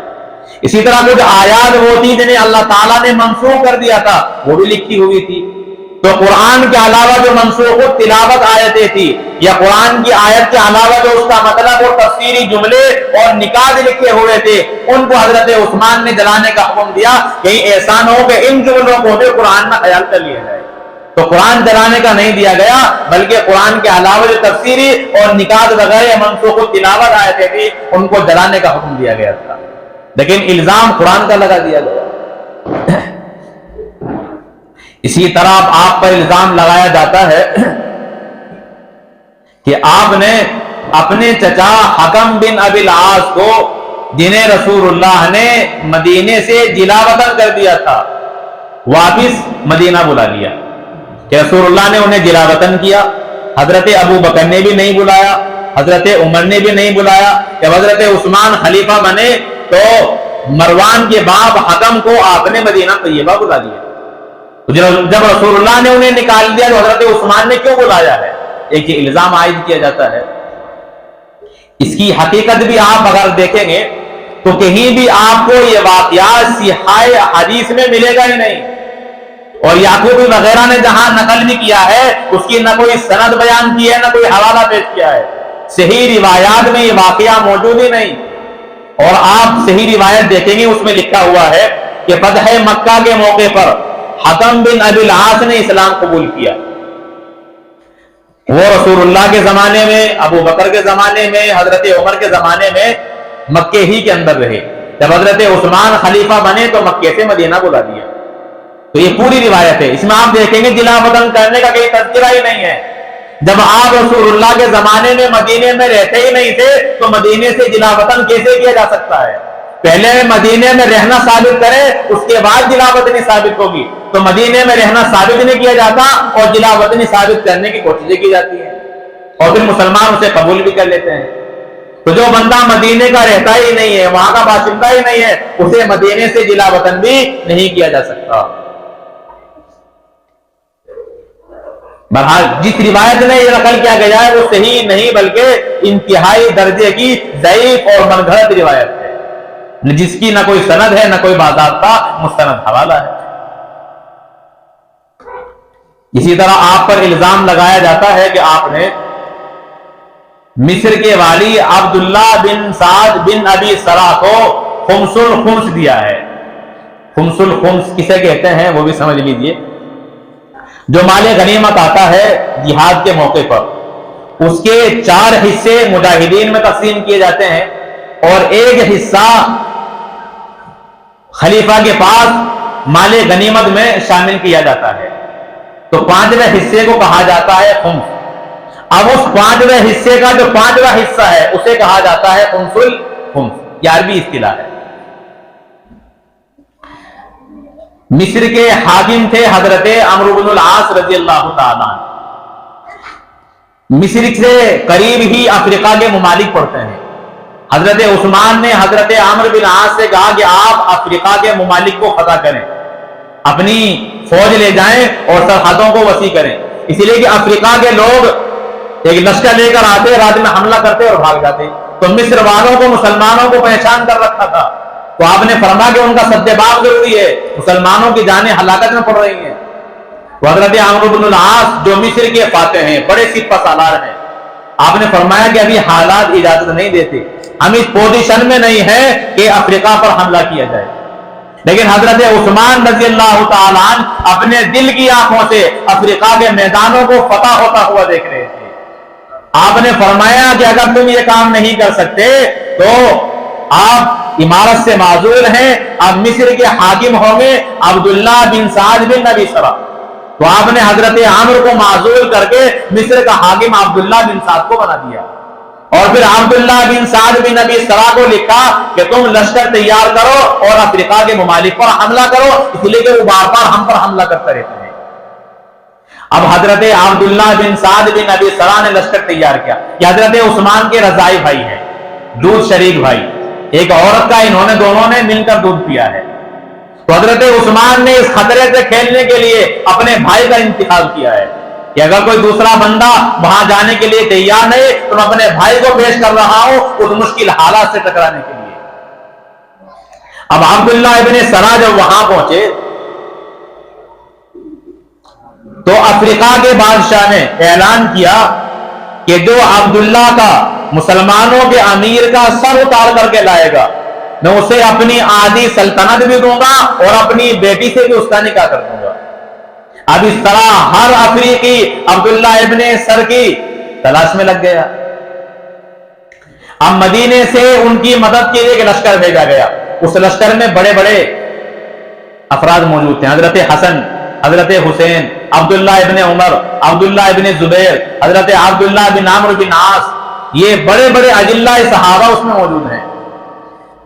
حضرت عبداللہ ابن سعد نے جب یہ اعلان سنا کہ سبھی میرے سر کی تلاش میں لگ گئے تو انہوں نے خیمہ بنا لیا اور اس خیمے کے چاروں طرف پہرا لگا دیا گیا. وہیں سے آپ پیغام لکھتے رہے لشکریوں کے نام کہ اب یہاں سے حملہ کرنا ہے یا پیچھے ہٹنا ہے, یہاں سے آگے بڑھنا ہے. تو خیمے میں رہ کر آپ جنگ لڑنے لگے. جب مدینے سے ان کی مدد کے لیے لشکر پہنچا تو حضرت عبداللہ ابن زبیر رضی اللہ تعالیٰ عنہ نے امیر لشکر حضرت عبداللہ سے کہا کہ آپ یہاں خیمے میں کیوں بیٹھے ہیں؟ تو اب آپ نے واقعہ بیان کیا کہ میرے سر کی قیمت لگا دی گئی ہے اور قیمت بہت بڑی لگائی گئی. بادشاہ اپنا داماد بنائے گا اور آدھا ملک بھی اسے دے گا جو میرا سر اتار کر اس کے پاس لے جائے گا. اب ہر بندہ میرا سر اتارنا چاہتا ہے, اس لیے میں یہاں خیمے کے اندر بیٹھ گیا ہوں. اب عبداللہ ابن زبیر وہ مشورہ دیتے ہیں کہ یہاں خیمے میں بیٹھنے کی ضرورت نہیں ہے. اس طرح انہوں نے اعلان کیا ہے, آپ بھی اعلان کر دیں کہ جو افریقہ کے بادشاہ کا سر لائے گا آپ اسے مسلمانوں کا جو مال غنیمت خمس 5واں حصہ ہوگا اس 5واں حصے کا مالک اور اسے بطور انعام کے عطا کر دیا جائے گا. چنانچہ اس مشورے کو قبول کیا. عبداللہ بن سعد بن ابی سرح نے یہی اعلان کر دیا اپنے لشکر میں کہ جو اس بادشاہ کا سر لائے گا اسے مال غنیمت کا 5واں حصہ دے دیا جائے گا. اب حضرت عبداللہ خیمے سے نکل کر میدان میں آ گئے اور افریقہ کا بادشاہ میدان سے نکل کر خیمے میں چلا گیا. چال الٹی پڑ گئی. جو معاملہ یہاں تھا وہ معاملہ وہاں ہو گیا. اب عبداللہ بن سرح جب میدان کے اندر آئے اور شدت سے مقابلہ ہوا تو آپ نے ایک دستہ لیا, ایک چھوٹی سی جماعت تیار کی اور خود اس کی کمان کرتے ہوئے دشمن کے لشکر کو چیرتے ہوئے اس خیمہ تک پہنچ گئے جہاں وہ افریقی بادشاہ موجود تھا, اور اس کے خیمے میں خود اندر گھس کر اپنی تلوار سے اسے قتل کر کے اور اس کا سر نیزے پہ اٹھا لیا. جو امیر لشکر ہیں وہ یہ قربانی دے رہے ہیں, اپنی جان کی بازی لگا کر اسے قتل کر رہے ہیں کہ اس کا نیزہ اوپر اٹھا رہے ہیں. جب ان لوگوں نے دیکھا کہ ہمارا بادشاہ مارا گیا اب وہ لوگ میدان چھوڑ کر بھاگ گئے. اب جو آپ نے اعلان کیا تھا کہ جو اس بادشاہ کا سر لائے گا اسے مال غنیمت کا 5واں حصہ دیا جائے گا, تو تمام لشکریوں کی رضامندی سے وہ 5واں حصہ عبداللہ ابن سرح کو دے دیا گیا کیونکہ وہ کام آپ ہی نے کیا تھا. باقی 4 حصے وہ مسلمان مجاہدین کے درمیان تقسیم کر دیے گئے. اب کچھ لوگ مصر میں جو مخالف تھے عبداللہ ابن سرح کے وہ شکایت لے کر پہنچے دربار خلافت میں. حضرت عثمان رضی اللہ تعالیٰ نے شکایت کی کہ یہ تو مال غنیمت یہاں آنا چاہیے تھا, انہوں نے خود رکھ لیا. تو حضرت عثمان نے فرمایا اگر تم اس بات پر راضی نہیں ہو تو وہ میں واپس کرا دیتا ہوں. چنانچہ آپ نے حضرت عبداللہ کو خط لکھا کہ وہ 5واں اور خمس مال غنیمت کے اندر مدینے میں پہنچا دیا جائے. تو حضرت عبداللہ ابن سعد ابن سرح نے وہ 5واں حصہ واپس کر دیا اور مدینے پہنچا دیا گیا. اور پھر ان کا جو انعام بنتا تھا حضرت عثمان نے اپنے مال سے وہ تمام انعام انہیں عطا فرما دیا. اب آپ یہاں دیکھیں حضرت عثمان پر کوئی الزام رہتا ہے, حالانکہ اعلان کے مطابق امیر کو اتنا اختیار ہوتا ہے کہ وہ کسی عظیم کام پر انعام رکھے, خوشخبری دینے والوں کو, کسی بڑی مہم جو سر کرنے والا بندہ ہو اس بندے کے لیے انعام کا اعلان ہر جگہ کیا جاتا ہے. تو شریعت اس کی اجازت دیتی ہے, تو شریعت کے مطابق وہ ان کا حق بنتا تھا, لیکن اعتراض کرنے والوں کی وجہ سے حضرت عثمان نے واپس کرا دیا. اب کوئی الزام رہتا نہیں, اور پھر اپنے مال سے ان کو انعام بھی دیا. اور یہاں جو کہا جاتا ہے کہ آپ نے مروان کو وہ خمس الخمس عطا کر دیا, یہ بالکل جھوٹ ہے, اس کی کوئی صحیح سند موجود نہیں. تو یہ ہے مال خمس کے سلسلے میں. اسی طرح آخری بات جو سب سے زیادہ اٹھائی جاتی ہے, مودودی صاحب نے اور دیگر لوگوں نے, اخوان المسلمین کے ایک صدر ہیں, انہوں نے اپنی کتاب میں لکھا ہے کہ حضرت عثمان رضی اللہ تعالیٰ عنہ نے عہدے جو دیے ہیں حکومت کے اپنے گھر والوں کو دیے ہیں. اب ان لوگوں کے عہدے ملنے کی وجہ سے ملک میں بغاوت پیدا ہوئی اور حضرت عثمان کو شہید کر دیا گیا. اب اس حقیقت کو بھی آپ دیکھ لیجئے, آپ کے گھر والے جنہیں عہدے دیے گئے ہیں یہ اسلام میں ممنوع نہیں ہے. اللہ کے رسول علیہ الصلوۃ والسلام نے بھی گھر والوں کو دیے ہیں. بندے کے اندر قابلیت ہونی چاہیے, یہ نہیں دیکھا جاتا ہے کس کے گھر کا ہے, امیر کے گھر کا ہے یا دوسرے خاندان کا ہے, بندے میں قابلیت ہو, صلاحیت ہو. اللہ کے رسول علیہ الصلوۃ والسلام نے حضرت علی کو بھی امارت دی ہے, خیبر کے موقع پر انہیں امیر بنایا ہے، ان کے بھائی حضرت جعفر کو غزوہ موتا کے موقع پر امیر بنایا ہے، اور اپنے بعد تبوک کے موقع پر حضرت علی کو مدینے کے اندر اپنے بعد چھوڑا ہے۔ اسی طرح اپنے داماد حضرت عثمان کو آپ نے امارت دی ہے، اپنے سسر حضرت ابو سفیان کو آپ نے نجران کا حاکم بنایا ہے، وہاں کا عامل مقرر کیا ہے۔ تو یہ عہدے اللہ کے رسول علیہ السلام نے اپنے رشتہ داروں کو بھی دیے ہیں، جبکہ ان کے اندر قابلیت اور صلاحیت موجود تھی، لیکن الزام حضرت عثمان پر لگایا جاتا ہے۔ 44 لاکھ مربع میل پر آپ کی حکومت ہے، اور اس حکومت میں جو آپ کے گورنر ہے، میں نے ان کی فہرست بھی تیار کی تھی، اگر آپ وہ فہرست دیکھنا چاہیں تو اس میں 41 بندے بنتے ہیں، 41۔ ان 41 میں 6 آدمی ایسے ہیں جو آپ کے رشتہ دار ہیں، 41 میں کل 6 آدمی۔ اب ان 6 آدمیوں کی وجہ سے الزام لگا دے گھر والوں کو عہدے دیے ہیں، رشتہ داروں کو عہدے اور منصب سے نواز دیا ہے۔ آپ پوری فہرست دیکھیں، خالد بن العاص، عبداللہ بن عمر حضرمی، علی بن ربیعہ، عمرو بن عاص، یہ پوری تفصیل اگر کوئی لینا چاہے تو پورا میں نے 41 آدمیوں کا ایک ترتیب مرتب کی ہے، نقشہ نکالا ہے، تو اس میں سے 6 آدمی مجھے ملے ہیں جو آپ کے رشتہ دار ہیں۔ اب ان میں کون ہے؟ ولید بن عقبہ، سعید بن العاص، حضرت معاویہ، عبداللہ بن عامر، عبداللہ بن سعد بن ابی سرا اور مروان۔ ان میں سے 4 آپ کے خاندان کے ہیں اور 2 آپ کے خاندان کے بھی نہیں ہیں۔ اب ان 6 کی وجہ سے الزام لگا دیا گیا، حالانکہ اگر آپ دیکھیں گے تواریخ اٹھا کر تو آپ کو اندازہ ہوگا ولید بن عقبہ جس کو حضرت عثمان رضی اللہ تعالی عنہ نے کوفے کا امیر بنایا ہے، یہ کہ ایسے انسان ہیں جنہیں اللہ کے رسول نے بھی امارت عطا کی تھی۔ اللہ کے رسول علیہ السلام نے بنی مستلق سے خراج لینے کے لیے جس کو امیر بنایا ہے وہ حضرت ولید بن عقبہ رضی اللہ تعالیٰ عنہ۔ اب جن کو رسول نے امیر بنایا ہو، حضرت عثمان اگر بنا دے تو کوئی الزام بنتا ہے؟ پھر حضرت ابو بکر نے ولید بن عقبہ، عامر بن عاص دونوں کو عامل مقرر کیا ہے۔ پھر حضرت عمر خلیفہ بنے، آپ نے بھی ولید بن عقبہ کو والی اور امیر بنایا ہے۔ تو اللہ کے رسول حضرت ابو بکر و عمر جنہیں امیر بناتے، اگر حضرت عثمان انہیں بنائے تو آپ پر الزام نہیں رہتا۔ اور پھر یہ ولید بن عقبہ کون ہے؟ یہ حضرت عثمان رضی اللہ تعالیٰ عنہ کے ماں شریک بھائی ہیں، دونوں کی ماں ایک ہے۔ اور یہ ماں کون ہے؟ حضرت عثمان کی اور حضرت ولید بن عقبہ کی ماں کا نام ہے عروہ بنت قریظ۔ یہ عروہ کون ہے؟ یہ عروہ ہے ام حکیم البیضہ کی بیٹی۔ اب یہ ام حکیم البیضہ کون ہے؟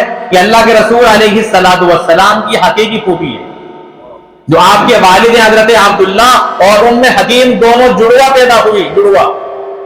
تو کتنا گہرا تعلق ہے۔ تو حضرت نبی کریم علیہ السلام اور حضرت علی کی پھوپھی ہے ام حکیم، ان کی بیٹی ہے عروہ۔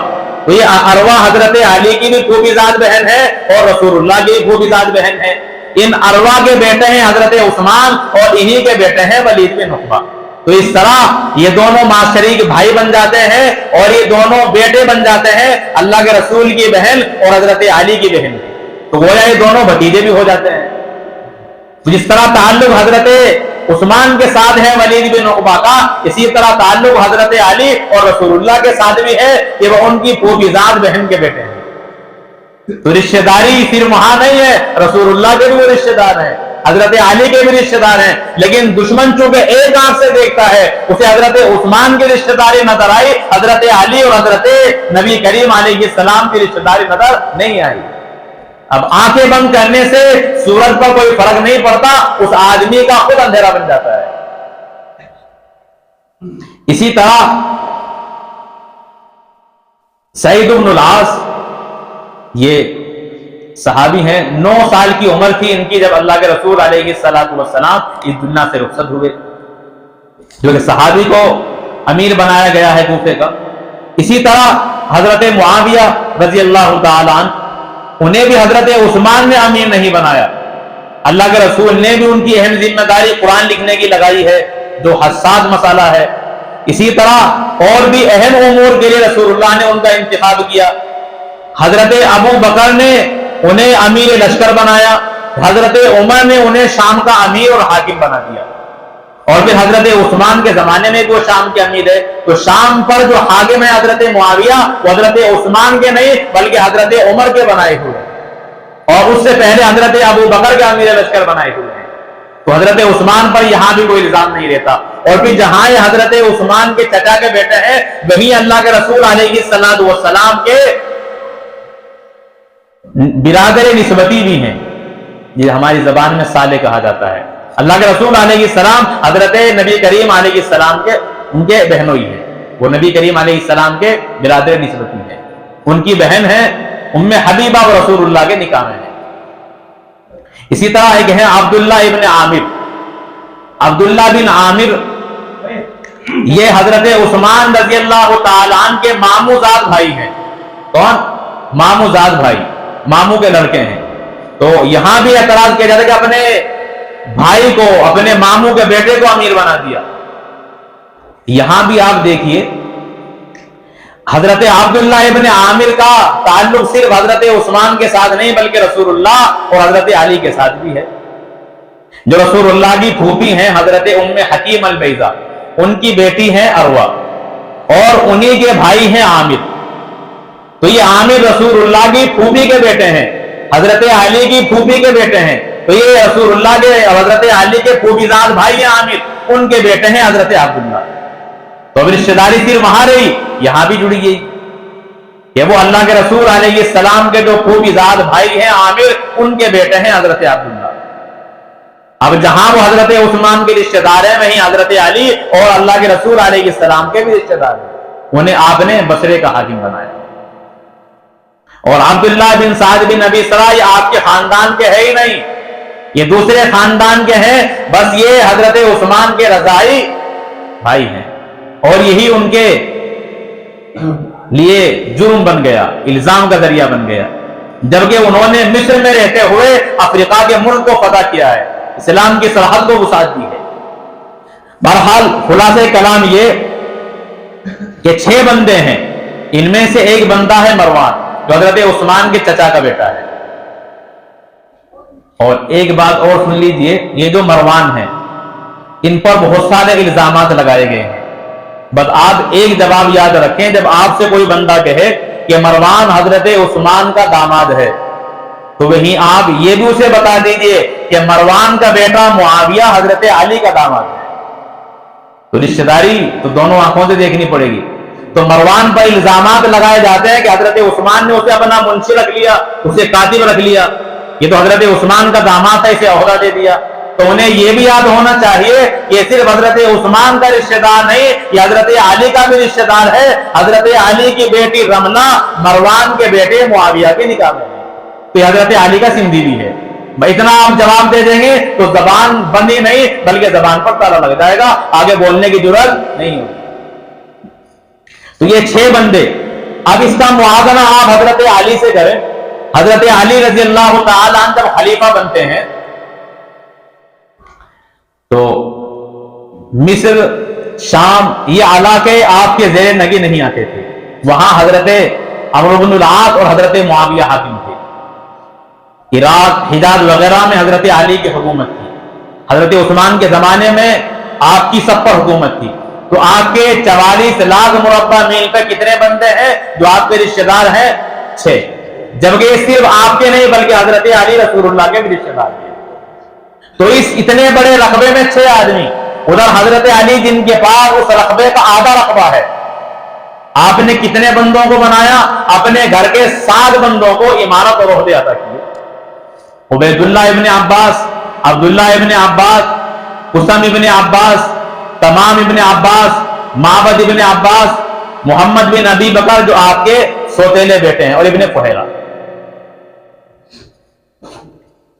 تو حضرت عباس کے 5 بیٹے اور ایک اپنا سوتیلا بیٹا اور ایک اور اپنا رشتہ دار ابن فہیرہ، ان 7 بندوں کو حضرت علی رضی اللہ تعالی عنہ نے عہدے دیے ہیں.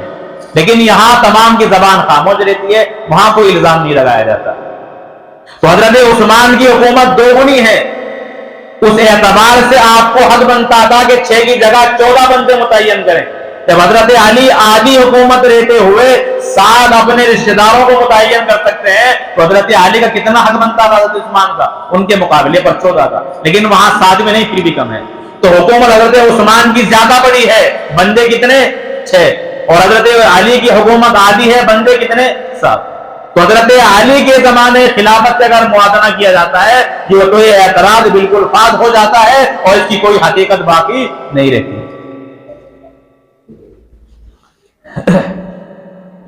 بہرحال تو حضرت عثمان ابن عفان رضی اللہ تعالی عنہ نے جن لوگوں کو والی اور امیر بنایا ہے وہ ان کی قابلیت کی وجہ سے بنایا ہے. جب عبداللہ ابن عامر کو آپ نے بصرے پہنچا تو وہاں امیر تھے حضرت ابو موسیٰ اشعری. جب وہ امیر بن کر پہنچے انہیں معزول کر دیا گیا تو حضرت ابو موسیٰ اشعری رضی اللہ تعالیٰ نے فرمایا خطبہ دیتے ہوئے کہ تمہارے پاس ایسا نوجوان پہنچا ہے جس کی مائیں، خالائیں، پھوپھیاں تمام کے تمام شریف ہیں اور جو تمہارے ساتھ سخاوت کا معاملہ کرے گا. تو جس بندے کو عمارت سے، حکومت سے ہٹایا جا رہا ہے وہ ہٹنے والا بندہ عبداللہ ابن عامر کی تعریف کر رہا ہے تو آپ سمجھ لیجئے وہ کتنے شاندار بندے ہوں گے. جب ان کی ولادت ہوئی رسول اللہ کے سامنے انہیں پیش کیا گیا تو آپ نے اپنا لعاب نکالا، عبداللہ ابن عامر کے منہ کے اندر ڈال دیا اور آپ گپ کر کے اسے پی گئے. اب اللہ کے رسول خوش ہوئے اور فرمایا کہ یہ تمہارے ساتھ نہیں بلکہ ہم سے مشابہت رکھتا ہے، اور فرمایا کہ عبداللہ ابن عامر یہ مسقہ ہے، یعنی سیراب کرنے والا، پانی دینے والا. چنانچہ آپ جہاں سے بھی کھودتے تھے پانی نکل جاتا تھا. یہ پیشین گوئی تھی رسول اللہ کی. اب ایسا بندہ جسے اللہ کے رسول نے خود گھٹی دی ہو، مسقہ کہا ہو، اپنے مشابہ قرار دیا ہو، اس بندے کی تعریف حضرت ابو موسیٰ اشعری نے کی ہو، اب اس بندے کے سلسلے میں حضرت عثمان پر الزام کرنا یہ صرف الزام ہی رہ سکتا ہے، یہ حقیقت نہیں بن سکتا. اور بھی حضرت ابو موسیٰ اشعری جنہیں بصرے سے ہٹایا گیا تھا، معزول کیا گیا تھا، ان کو عبداللہ ابن عامر نے فرمایا کہ اگر آپ شہر میں رہنا چاہیں تو آپ شہر میں رہیں، اگر آپ اس شہر میں رہیں گے تو امیر شہر آپ بھی ہوں گے. مجھے حاکم بنا دیا گیا لیکن آپ بڑے ہیں تو امیر اور یہاں کے حاکم وہ آپ بھی رہیں گے، امیر شہر. اور اگر آپ شہر سے کہیں اور جائیں گے میرا رابطہ اور تعلقات آپ سے پھر بھی وابستہ رہیں گے.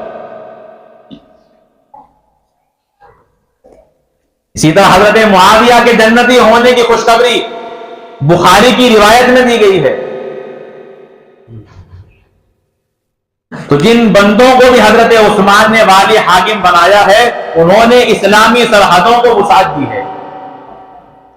عبداللہ ابن عامر نے فارس کے جو باقی علاقے ان تمام کو فتح کیا اور خراسان تک فتح کیا، حتیٰ کہ کابل تک اسلام کو پہنچا دیا ہے، افغانستان تک. یہ بندہ کتنا باکمال انسان ہے. عبداللہ ابن سرا جنہوں نے افریقہ اور دیگر ممالک کو فتح کر ڈالا. بہرحال تو یہ مختصر سی فہرست ہے ان الزامات کی جو داماد پیغمبر حضرت عثمان ابن عفان رضی اللہ تعالیٰ عنہ پر لگائے جاتے ہیں. آج امید ہے کہ انشاءاللہ ان تمام کا دفیہ ہو چکا ہوگا، اور اگر آپ کے سامنے انشاءاللہ کوئی بات آئے گی تو دل میں شک اور شبہات پیدا نہیں ہوں گے. ہمارا دل حضرت عثمان کے تعلق سے انشاءاللہ بالکل صاف شفاف رہے گا. اس لیے کسی بھی صحابی کی طرف سے دل کا میلا ہو جانا وہ انسان کے ایمان کی بربادی کی علامت ہے. اس کے علاوہ جو اور بھی کسی کے سامنے کوئی بات آئے تو آپ حضرات معلوم کریں، انشاءاللہ اس کی حقیقت واضح کی جائے گی.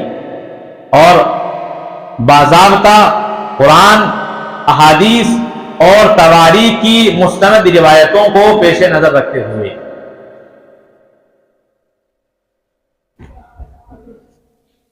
تب تو کوئی شبہات نہیں رہے. تب دعا ہوگی.